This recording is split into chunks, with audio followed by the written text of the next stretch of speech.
Hey fam, listen, this conversation with Pastor Mantsha, we lost the footage. The conversation was amazing, it was inspiring, but we lost the first hour of the conversation. And we've been blessed with a few people that were tuning in that shared some of the snippets that they recorded through their phones. We were able to retrieve the last 20 minutes of the second part, which is the ending. So, right now, you will watch a few snippets and leading to the ending. It ain't perfect, but I think you will learn a thing or two. More than that, you'll be blessed. I think it was a conversation worth sharing. Hence, the little that we have, we're going to give it to you. Sipho Sethu Sihlangu signing out. Hashtag Dare to Live. Enjoy. Here we go.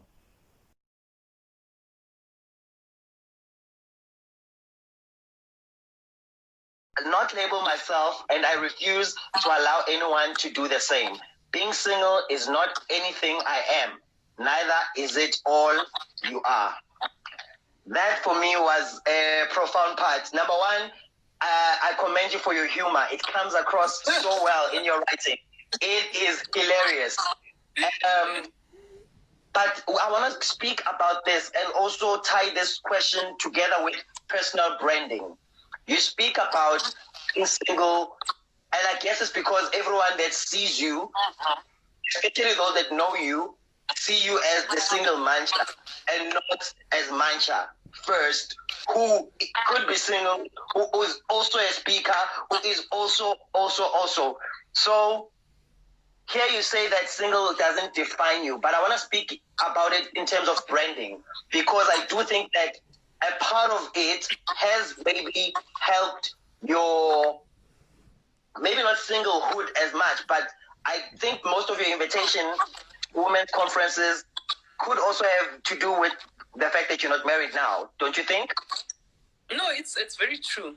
So the fact that I'm single and I'm a preacher has opened lots of doors that would not have opened, I believe, if I was married. That's just because I get asked to come and speak to single people, and there's been a lot of cases where if I'm invited by the pastor's wife or by the leader of the women's ministry, she would say to me, Mantsha, please come and speak to them.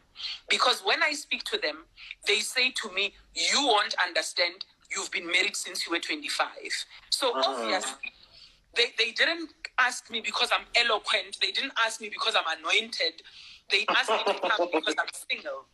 So trust me, in as much as people are like, oh, I'm so tired of being single, I know that a lot of opportunities that I have in my life came because I'm single. I know that very, very well.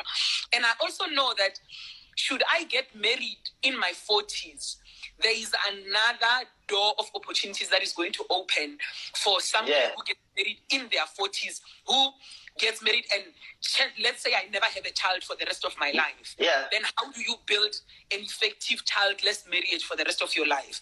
So in as much as for me, my preference would have been to have 3 children by now, or 5, with a husband who has a 6-pack, and I didn't necessarily have to have a 6-pack. He can have the 6-pack on top of his baby. I think I would have been carrying the children while he was going to gym. In as much as that would have been my preference, I know that my journey would have been different had I been married at that time. So I embrace that part of my brand. I mean, even if you follow me on social media, you will see that I always play along to that narrative of being single. And it also affirms other single people who feel like, but what's wrong with me? But at the same time, how do you deal with that conflict, especially as a brand? Because there's a conflict of the brand that is working, that people are starting to identify with, a place where when people see the big M, they know that it's McDonald's. So that has become, singleness has become your brand. But how do you feel that affects you, or the conflict? I want to know about the conflict conversation with the you. the person who still is in a space of desiring to be in relationship, and maybe even the conflict of how do you date in your position, because you are a pastor at the same time, but you're also human, and how do you then balance that? So why are you becoming personal now? Sorry about that. It's the book. So in as much as when we preach or when we speak from our experience, principles to remain. So I can't if I desire something, if I desire to get married, I can't then stand in front of people and say, I'm invited to a singles meeting and say, oh, guys, let's just kneel right now and pray for husbands. Call them from the east, call them from the west. Even though that's how I feel. You know, now I'm actually at a much better place.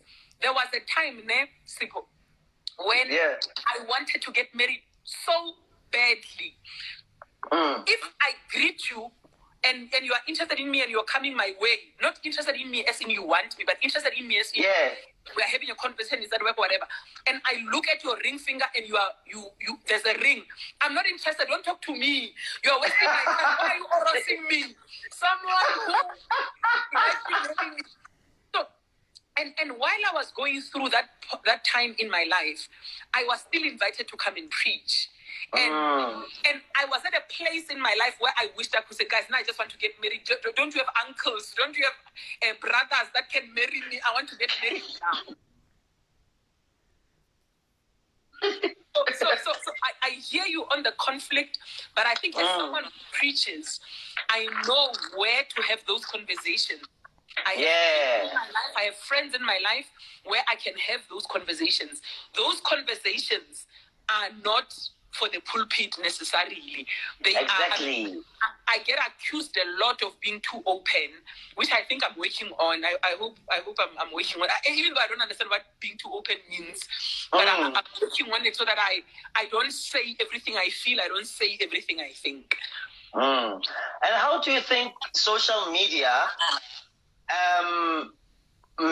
how difficult do you think social media makes it today? Because I mean, a few years ago, when you're having those internal conversations that needs to belong in a private space or with just a selected few, you would wait for the day to meet up and talk. Today, or maybe you'll have to draw your journal, a diary, and start writing. But today, you can just write that as a post on the wall. And, so even conversations that should belong to certain platforms then crosses and finds their way in the public space. How do you balance that as a person who, even in the social space, let me ask it like this. Sometimes a certain conversation, like now when you say, I've gotten over that point of wanting something, like being so desperate for a marriage, and there's a brother somewhere sitting and it's like, and then the kids have seats. So how do you juggle that space of the social space, the inner circle? I call it the outer court, the inner court, and the Holy of Holies. How do you I had told Pastor Zoe that I'm getting married and I'm leaving and I'm going to be a Mamuruti. Now I have to go back to Pastor Zoe and say, Muruti, hey, that man, and explain some long story. And I'm unfortunate in that most of the people in my life don't treat me the way I see other women being treated, with kids' gloves, or are you okay? Is there something we can do for you? Most of the people, by the time I was done crying, they were laughing at me, including my sister, including my family members. They were laughing at me. I mean, they are not cuddling me and saying, oh my God, it's going to be fine. Everyone just assumes, Mantsha. Even my own mother, when she was alive, she used to say, Mantsha is strong. Mantsha is going to be fine. I'm like, I also want to be hugged and cuddled and be told that. So I think that the main thing that relationship took away from me is that. And it's something that I'm still working on. And chances are it will always be something that I'm working on throughout my life. Wow, that's so profound. I once read a poem that said, well, it was a show that I went to watch that was speaking about the things we lost in the fire. And it really, because whenever we go through the fires, different fires, there are certain things that we lose in that fire. And to lose that immediate trust, to always see people as a suspect is such a big deal. But I also like the fact that you are aware of the journey, you are aware of where you are, because that makes the story to unfold better. In the second part of this conversation, this last 15 minutes, we'll be speaking about the role of the church towards single people and how that being a church girl contributed to certain choices that you've made in your life, maybe even trying to make the relationship work, So we will meet on the other side in exactly 30 seconds. Alrighty, everybody, let's go through. We'll be back.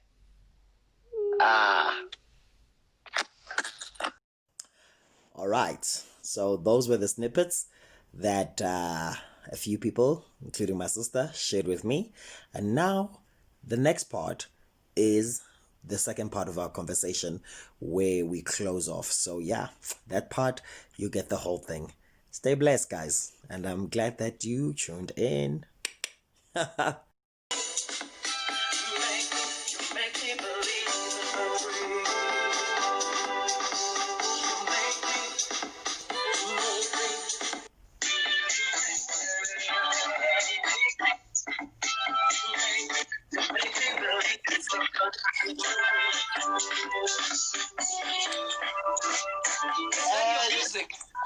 Yeah, the camera is this side, so we see you. Oh, Yeah, there we go.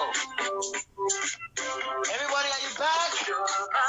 Get ready, get ready, get ready, get ready, get ready. The road of my life.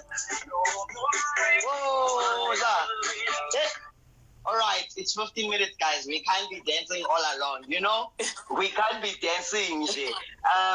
Quick advert. She is an author, guys. This is her book. It's one of her 6 books. Do go out there and get it. Get it, get it, get it, get it. Whilst we're on that, my CD is available online. Download it, Google Store, iTunes, Mbelu by Siposetu. Also, Amazon Electronics, you can get my collection of short stories and poems. Now that we've done with that, let's get back to the conversation. And I want us to get to rounding off our conversation, not because we are done, but because time is time, I want to touch on where you speak about the church. Maybe we'll start it on page 39, where you write something here that I also found profound. You say that our world has changed and we need to change how we do life so that we can allow the single person to thrive in our society. It was never right for us to create societies that ostracize single people. Just because a person is single does not mean they are not in the will of God. And for this reason, the church must be one of the first places to create an environment where single people are not only accommodated, but where they are important. They are important part of everything that the church does. Imagine if Jesus lived in our time. Would you have questioned his calling? How about Paul? Being single was never a curse. That line is amazing.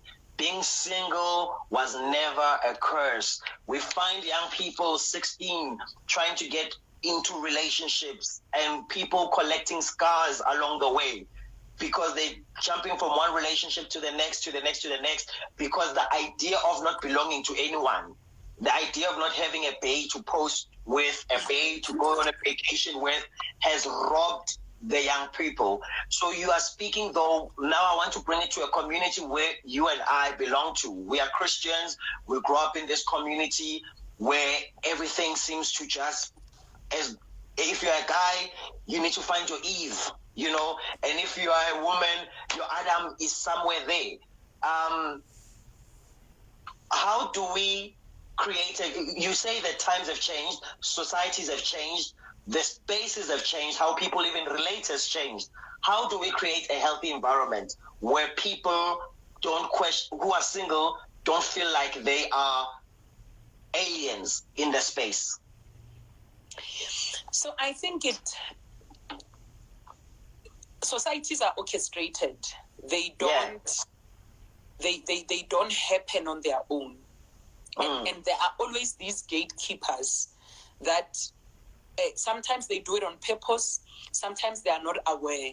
And if you want to bring in change, because science tells us that an object will continue in the direction that it is going unless a force is acted on it. So I'll give you an example. There was a time when you would never find a woman speaker speaking to an audience of men and women. And some people in power said, no, we need to bring in women speakers. They never said, but there are no good women speakers. They decided we need to bring in women speakers. Our girls need to see women speaking. And that's when they asked us to come and preach at the churches, at the main conferences, not only at the women's conferences. Then later, initially, maybe it was married women only. Then they said, no, we have a lot of single people in our churches. We need to bring single women. And for me, like you are saying, those are some of the doors that open for me. And in areas like that, they are not asking me to come and preach in a Sunday service about being single. But every time when they introduce me, they will say, this is who she is, this is what she has done. She's not married. They'll mention my age. Then they will ask me to come to the stage. So I appreciate it.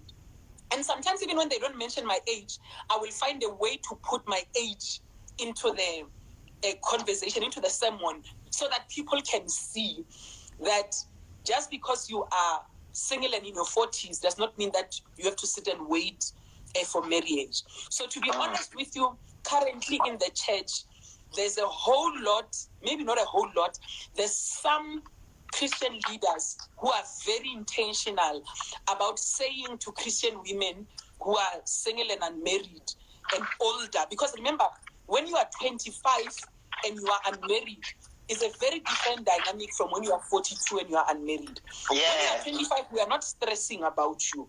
When you are 42, we have given up. So it's a very different dynamic. So I think we are starting to have that conversation, but we don't have the critical mass yet. In the main, a lot of people, the conversation that they're having with the single women is, let me help you find a man. Let me tell you how I met my husband. Let me see who I can hook you up with. And they think their contribution to your life is to bring a man. So even in that chapter that you are speaking about, I speak about the fact that don't put me in a department with other single people who are 25 and say, you belong to a department of the singles. I have more in common with a 40-year-old married woman than I do with a 25-year-old single girl. So when you put me with the single girls, you are actually driving me away from church. What am I going to talk with her about? I don't even understand the language of 25-year-olds. So the only difference is I don't have a husband with a 40-year-old. But just in terms of purpose and dreams, we are the same person. And I think that's where we're going to start. I also mentioned something in that very same chapter that when we go to camps as singles, they want me to sleep on a bunker bed, me. And I must climb on top of another woman to go. And then when couples go out, they go to 5-star hotels. So we just need to be intentional about, yes, we now have this large group, and now it's different. It will be never married, it will be divorced, and it will be widowed. But there's another fourth one where they don't know where their husbands are. Like you are married, you never divorced, but you don't know where your husband is. So are you married or are you single? And especially in the township and in the village, there's a whole lot of women who are still married, but they haven't seen their husbands in a very long time. They don't know where their husbands are. No, there is. And I want to speak about also what you touch on in this book. There's a part where you speak about how whenever we're relating or at the church relating to single people, it's almost as though you are single and you are in waiting. You are never just a person. You can't be a Pastor Mantsha who's a preacher or an author or a speaker. You are a lady in waiting. Constantly, everyone is relating to you as a lady in waiting. How do we break that line or that curse of being a person in waiting, or that idea of people trying to think that people are in waiting? But also, I want to ask this question. The story of Adam and Eve, is that a template of every man and woman, or was that a incident of Adam and Eve, and that was their encounter? Because you find that there's an Adam today who's like, but I don't want to get married. That's not my story. But the community and the society, especially the body of Christ, it says, no, you are supposed to get married because there's an Eve somewhere waiting for you, Shem, with a spare rib that is missing because she's your rib, or running around headless. How do we was Adam and Eve, are they the standard of every male and female relation, or can women stand on their own and decide that I don't want to be married in my life? Because there are those that say, I don't want it. There are those that say, I'm older and I still desire it. But how do we accommodate the ones that says, I don't want it, but I can't come to church because every time I'm there, I'm busy being called to Praga.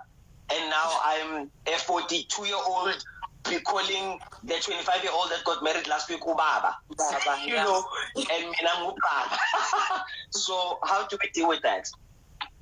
So I like what you said about Adam and Eve, and that's exactly what I believe, that incident was for Adam and Eve. The same way that right now you won't go to Lion Park and go and sit with the lions. When you are sitting there with the lions, we ask, hey Joe, what are you doing? Say, guys, in the Bible, Daniel was with the lions.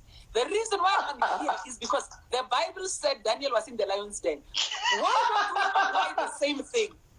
So that all these people who want us to get married must go and sit in the lion's den. And when they are eaten by the lions, we won't have problems anymore. So, and I think that just shows you how we are selective in how we read the Bible. That right now at our church, we are reading about the book of Job. There is no one who will say, God, take away my everything. Because in the Bible, it said this is what happened to Job.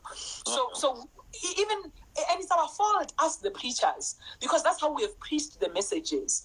Where it suits us, we say you're Adam, but we never say you are Daniel in a literal lion's den.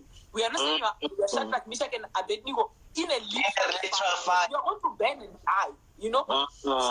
So that incident, just like all the other accounts that we hear in the Bible about people, that is something that happened to Adam and Eve. That is not a template for humanity.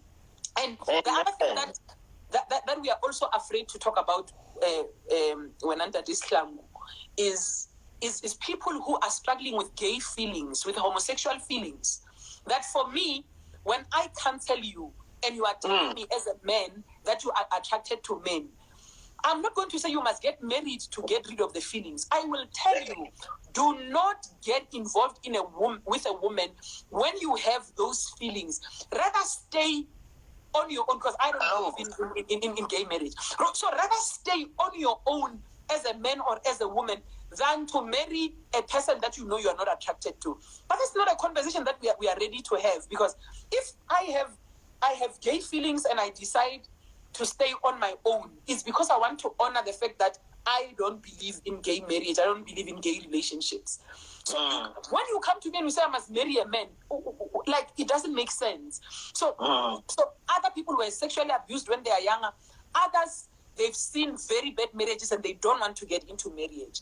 And you cannot say to them, no, God must heal you so that you can get married. God can heal you and you still decide not to be married. So really, I what you are saying is so true, that we need to just accept that other people will never get married. I'm sure 15 minutes if you did it, I know. No, we will close with this. It is, we're actually on our 14th minute. I would like to close this conversation with a letter that I would like you to write for us verbally right now. So this letter, you will be writing it to your 16-year-old self.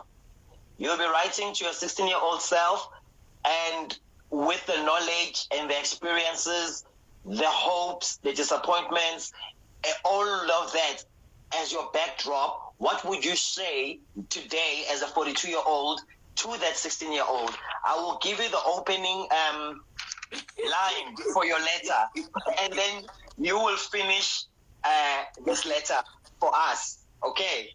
And you will finish this letter for us in about 60 seconds. So, Okay. dear little Mantsha, I see you. Okay, I see you trying to prove a point to the world, trying to play. And I want to encourage you to slow down.